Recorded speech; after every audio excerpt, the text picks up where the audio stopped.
Let's stay with women for a moment, as a group of women under the umbrella of Women in Politics Forum of Nigeria have presented their views to the panel set up to oversee the public hearing for the alteration of the Constitution for the betterment of the nation. In their submission, the women asked that the Constitution be amended in such a way that it will allow the females have gender at 35% representation in offices at the federal and state levels, and to ensure equitable women representation in government.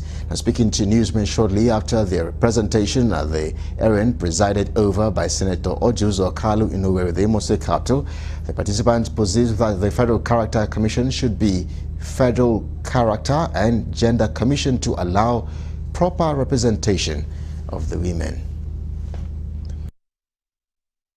Look at Nigerian Constitution. Every word you have there is he. There is no provision for she. And then the interpretation of the Constitution, the interpretation clause, there's no provision to say that wherever you find he should be taken to mean he and she. So the public, they don't see us as people who should participate in governance, since the Constitution will not even have anything about us.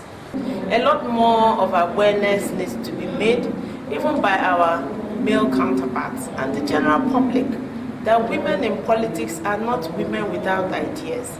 They are not women who do not have important things to do. They are not wayward. They are not prostitutes.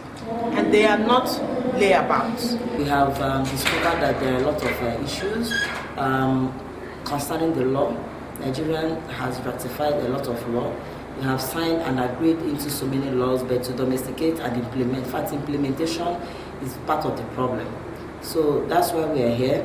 So it's not just about what we are going to write here, but moving forward, they need to look at the policies and ensure that they are well implemented. And another thing we also find out or identify to be a hindrance is dual nativity, whereby when a woman gets married, she has this, she's limited to an extent, because you don't know whether she belongs to her husband's to find properly.